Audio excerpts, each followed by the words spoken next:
Okay sir, Parvati గారు మీ దగ్గరికి మళ్ళీ వస్తాను నేను. మనతోటి స్టూడియోలో రాజకీయ విశ్లేషకులు వేర్పూరి శ్రీనివాస్ గారు ఉన్నారు, ఆయనతో మాట్లాడదాం. Good afternoon sir. Good afternoon Srinivas గారు, చెప్పండి. ఏపీ రాజకీయాలు హీట్ ఎక్కుతున్నాయి, మరి ఎన్నికల ప్రచార పర్వం కూడా సిద్ధమవుతుందని మనం అనుకోవచ్చు. ఎందుకంటే ఒక పక్క జగన్మోహన్ రెడ్డి గారు బస్సు యాత్ర స్టార్ట్ చేశారు.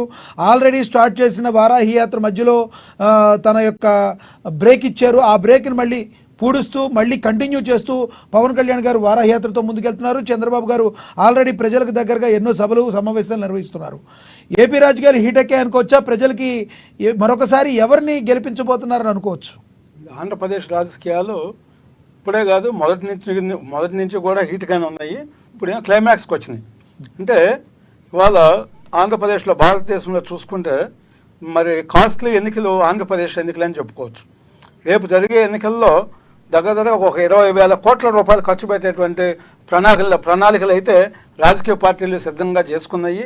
ఎందుకంటే గత ఎన్నికల్లో కూడా 2019లో కూడా దగ్గర 10,000 కోట్లు ఖర్చు పెట్టారు ఆంధ్రప్రదేశ్. భారతదేశంలో మరి ఆంధ్రప్రదేశ్ మరి ఎక్కువ ఖర్చు పెట్టిన రాష్ట్రం అని చెప్పేది కూడా మరి బయటకు వచ్చిన విషయం కూడా మనకు తెలుసు అన్నమాట.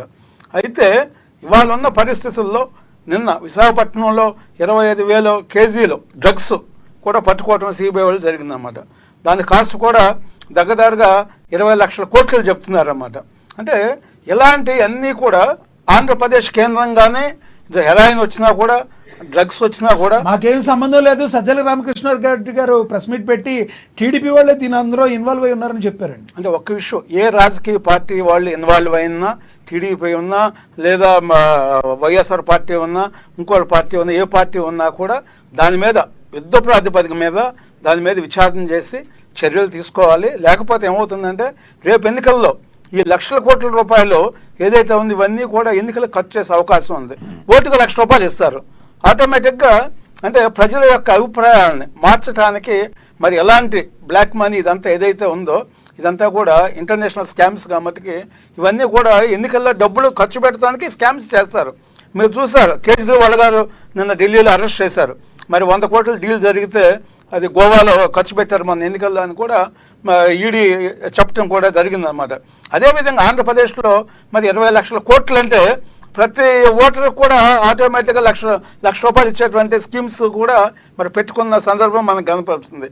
ఎన్నికల కమిషన్ కూడా ఇప్పుడు ఈ యాత్రలు, బస్సు యాత్రలు అని చెప్పండి, ఇంకొక యాత్రలు అని చెప్పండి, ఏ యాత్రలు అయినా కూడా ఇలాంటి యాత్రల్లో కూడా కొంత నిబంధనలు పెట్టాలి వాళ్ళు. ఎందుకంటే ఒక చోట ఒక మీటింగ్ పెడితే సింపుల్గా ₹1,00,000 అవుతుంది. కానీ ఒక ఎమ్మెల్యేకి వచ్చేసరికి సీలింగు ₹40 లక్షల, ఎంపీకి వచ్చేసరికి ₹95 లక్షల. కేవలం ఒక్క మీటింగ్కి మరి ₹1,00,000 ₹2,00,000 ఖర్చు పెట్టేటువంటి పరిస్థితుల్లో మొన్న మన షర్మిల గారు చెప్పారు, ఆంధ్రప్రదేశ్ కాంగ్రెస్ పార్టీ అధ్యక్షురాలు వైఎస్ షర్మిల గారు మరి సిద్ధం దానికి ఇప్పటికే 600 కోట్లు ఖర్చు పెట్టారు సమావేశాలు కానీ షర్మిల గారు చెప్పడం జరిగింది. అందువల్ల ఎలాంటి వాటిని కూడా నియంత్రించి సాధ్యమంత వరకు మరి మనకి ప్రింట్ మీడియా ఉంది, ఎలక్ట్రానిక్ మీడియా ఉంది, సోషల్ మీడియా ఆటోమేటిక్గా అది జరుగుతుందని మనం చూస్తున్నాం అన్నమాట. అంటే ఈ సభలో సమావేశాలని మరి కోట్ల రూపాయలు ఖర్చు పెట్టేటువంటి పరిస్థితులు ఉన్నాయి కాబట్టి వీటి మీద కూడా ఎన్నికల కమిషన్ కొన్ని నిబంధనలు కొంత కంట్రోల్ చేస్తే బాగుంటుంది. ఎందుకంటే కంటెస్ట్ చేసే వాళ్ళ దగ్గర అందరి దగ్గర డబ్బులు ఉండవు. ఒకళ్ళకేమో వాళ్ళు 100 కోట్లు ఖర్చు పెడతారు, ఒకళ్ళేమో 20 లక్షలు ఖర్చు పెడతారు, ఒకళ్ళు 5 కోట్లు ఖర్చు పెడతారు. మరి ఎలాంటి పరిస్థితుల్లో ఎన్నికల కమిషన్ ఏదైతే మరి లిమిటేషన్ పెట్టిందో ఆ లిమిటేషన్లో ఖర్చు చేయాలంటే మరి ఎలాంటి సమావేశాలు కానీ యాత్రలు కానీ ఇలాంటి వాటి మీద కూడా ఎన్నికల కమిషను మరి వాళ్ళు డెప్త్కి వెళ్ళి డెఫినెట్గా వీటి మీద కూడా కంట్రోల్ పెడితే ఎన్నికలు న్యాయబద్ధంగా జరుగుతాయి, అంటే ప్రశాంతంగా జరుగుతాయి.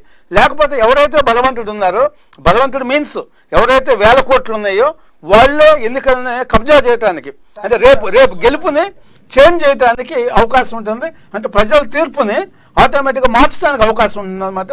మరి ఇవన్నీ కూడా ఎన్నికల కమిషన్ చూడాలని చెప్పేసి నేను ఓకే శ్రీనివాస్ గారు, మీ దగ్గరికి మళ్ళీ వస్తాను. చౌదరి గారు ఉన్నారు. చౌదరి గారు, సజ్జల రామకృష్ణారెడ్డి గారు నిన్న ప్రెస్ మీట్ పెట్టారు. ఎక్కడైతే ఇప్పుడు శ్రీనివాస్ గారు చెప్పినట్టు ఈ డ్రగ్స్ ఏవైతే పట్టుబడినాయో దానికి మూలాలన్నీ కూడా టీడీపీ వాళ్ళ దగ్గరే ఉన్నాయని చెప్పారు. మరి ఎవరెవరున్నారు, మీరు మీ మూలాలు ఎవరెవరున్నారు, మరి మీరు పట్టుకున్నారా? మీ టీడీపీ వాళ్ళు ఎవరు గారు గుమ్మడికాయ దొంగ అంటే భుజం తడుకున్నట్టుందండి ఇది. ప్రధానమంత్రితో ఎవరికి సత్సంబంధాలు ఉన్నాయి?